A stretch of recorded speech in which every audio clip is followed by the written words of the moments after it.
Welcome, welcome. I am so excited to talk to you about Jupiter in Leo because even though Leo rules my 12th house, it's actually a transit that I'm quite excited for. I am a Jupiter first houser, so I think I'm mainly like gearing up for it to be in Virgo and like in my first house again. But my name's Auburn Lily. This is Inner Orbits Community, the Crystalline Coven, and I'm so excited to dive in. What I'm really, really hoping and sensing, so it's kind of like both, it's like a wish, if you will, is personal expression is going to get so weird. I feel like we've been in such a beige fucking moment in like every possible way, possible, disturbing, horrific, and literal, like Times New Roman fucking beige walls way of like toning down anything interesting, anything over the top, anything exuding about us. We've made like passion cringe somewhere along the way. And I feel like Jupiter and Leo is this real opportunity to like break out of, yeah, some are saying maximalism of the 90s. Absolutely. Like, I really want, and I think like folks who have this transit sitting in an activated way in their chart are going to bring like that energy forward so that it becomes trendy, even if, like Joe Schmo is still like a bump on a log. Like all the stores are going to be reflecting the like overcurrent. So that's kind of what was coming up for me while I was journeying. But let's get into what I was like channeling earlier. The real meat of like what I have to say here tonight. So I named this transit Lion Heart because Leo is the ruler of the heart. And I think that gets lost in a lot of conversations about Leo because, you know, a lot of times like maybe we've engaged with like Leo energy is big. Like Leo, it's ruled by the sun. You know what I mean? Like the sun is bright and it's hot. And if you don't have shade from the sun, it's easy to get burned. So there's this like, you know, cultural expression with Leo where it's like, oh yeah, you just want to be the center of attention, XYZ, because of how easy it is to carry Leo in an unbalanced way when it's strong in your chart. And so what gets lost is that Leo is the heart. Um, and I learned a few years ago that the word courage, like the etymology of the word courage and encouragement, actually has to do with like a core, like corazon, like heart. And so I haven't been able to get that out of my head ever since. And my experience with Leo energy is the way that they are so willing to be like so proud of those that they love. And there is this unique way that Leo stands in and directs the spotlight. And so wherever Leo sits in your chart, really starting to think about like what that looks like for you, even if you have no placements there. So in Leo, Jupiter engages our desire to be seen, to be beheld, to be cherished, to be loved and embraced and accepted in our authenticity. Jupiter in Leo reinvigorates our lives in vivid color, encouraging unique expression, creative pursuits, and activating the electromagnetic field of the heart. So, the power of our heart creates a scientifically measurable field of radiance and resonance that can extend several feet outside of the body. And I just want to be clear, this is not woo woo, so says spirituality. This is actually agreed upon science and measurable. So, from a ritual perspective, with Jupiter enhancing the heart and Uranus electrifying thought itself in Gemini, our state of being is more important than ever. we're closing out a lunar ruled year with Jupiter, a year that revealed our emotional and energetic boundaries with distinct clarity. And if you're anything like me, saltwater tears. And now, with this solar ruled year, Jupiter's really asking us to take those lessons learned and be in our most luminous radiance.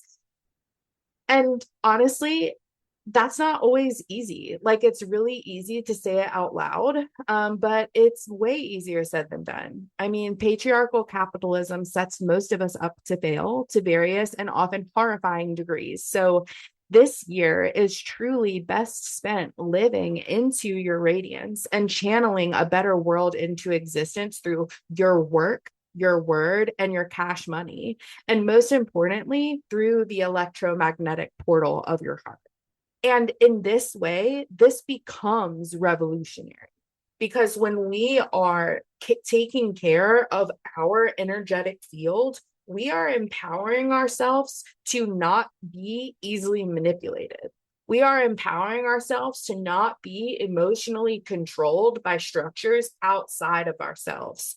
And that's easier for some people than for other people for a wide array of reasons.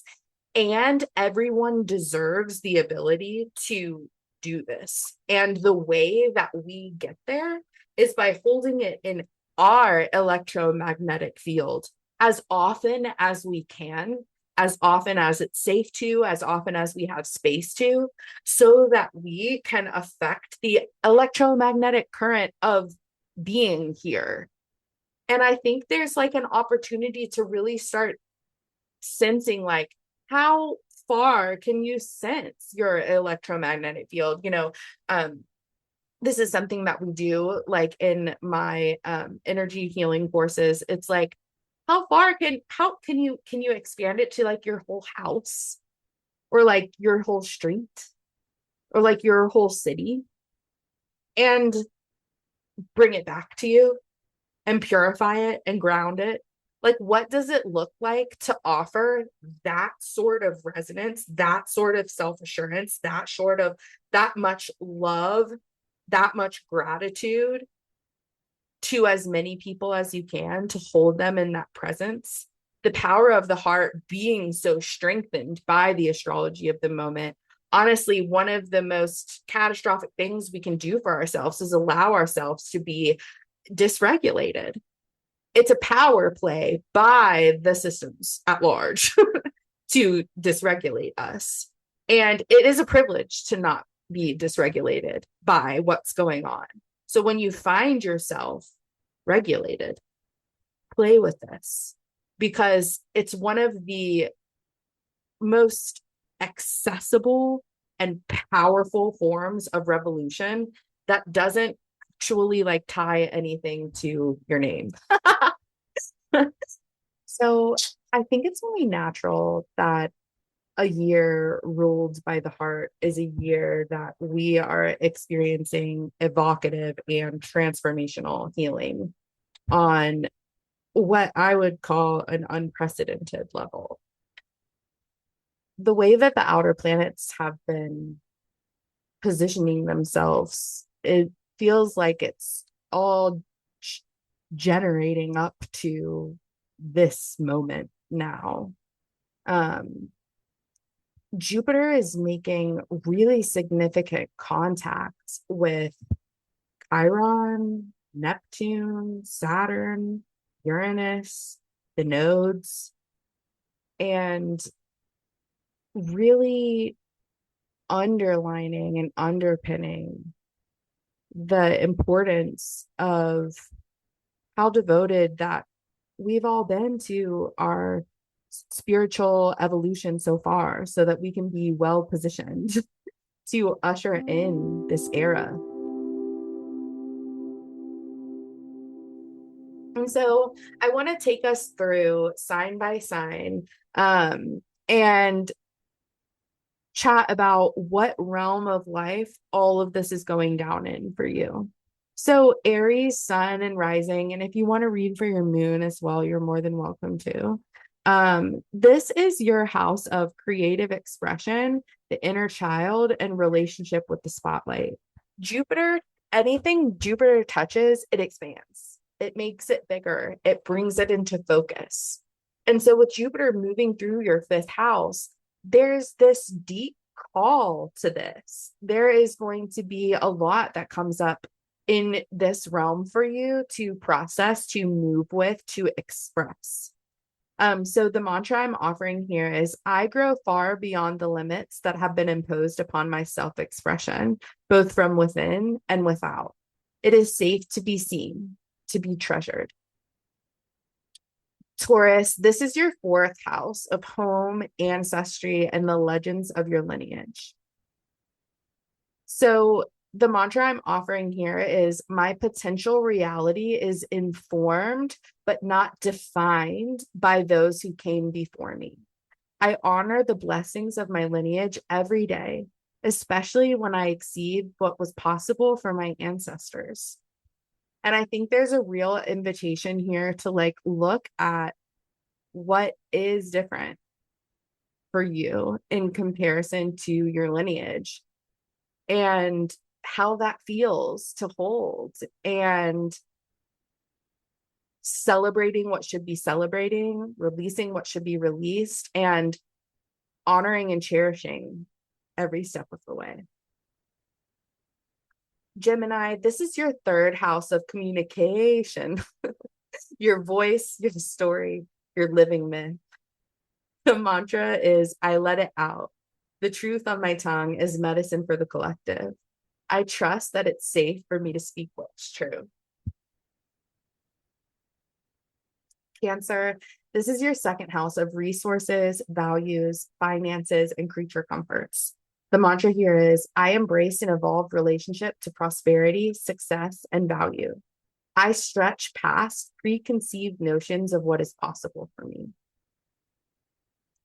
Leo, sun and rising, this is your first house, your sense of self, your appearance, identity, and your lens. And the affirmation here is I cherish the opportunity to take up space, to have eyes on me, to become an even better version of myself than I've ever been before. Virgo, sun and rising. This is activating your 12th house, spiritual life, karmic closure, innate magic.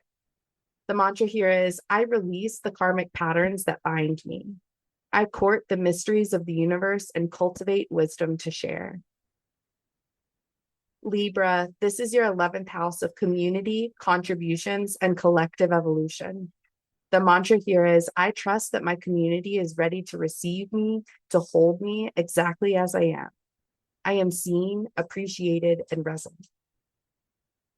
Scorpio, this is your 10th house of legacy, career, and empire. Just past the edge of my comfort zone lies a sense of triumph. I live my legacy every day and consider the myth I am living into. Sagittarius, this is your 9th house of spiritual expansion, wisdom, and belief. I answer the call to share my wisdom with the world while remaining devoted as a student of the universe. I expand my belief in what's possible for me. Capricorn, this is the 8th house of the depths, intensity, and support from the universe. I embrace my shadow, and together we are an unstoppable force of light. I trust that when I am self-committed, the universe provides. Aquarius, this is your 7th house of relationships, intimacy, and what you seek to receive, your magnetism. I am magnetic. I embrace my healthy relationships as a sacred mirror, allowing myself to share space in new and vulnerable ways. And finally, Pisces, this is your 6th house of wellness, daily rituals, devotion, and temple tending. The mantra here is, I release the habits, behaviors, and obligations that keep me stuck. When I am devoted, I embrace divine perfection. If you want to go deeper into this, what this means for you personally, for your natal chart, I still have some $44 Jupiter and Leo mini sessions available. And in these 30-minute sessions, we'll really and it also includes an integration day. We'll highlight the realms of life where Jupiter's shift influences you and how to anchor into your blessings. So there are a few of those still available. And then also, I want to remind you that you're invited to a celestial affair.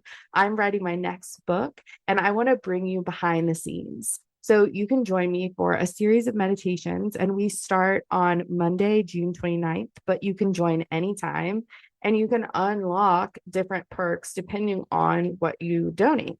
So I thought it would be fun to walk this journey together and invite you into my process rather than doing all this alone in the studio, because it is like a mandatory piece in my mind of my next book is to have this audio library. So I'm like, I have to do this anyway. Wouldn't it be fun if we did it all together? So I want to bring these meditations into a collective field of being and really have our community imprint, whether you're able to join us live or it's just in the etheric realm of holding this project. Um, yeah, in the way of community. And I want this book to be marked forever by the community that we already have here together now. And I want you to be there. I know the folks who are here tonight, actually, a couple of the folks here tonight are going to be there. It's going to be so much fun. Yeah, our journey begins on the full moon in Capricorn. And I cannot wait.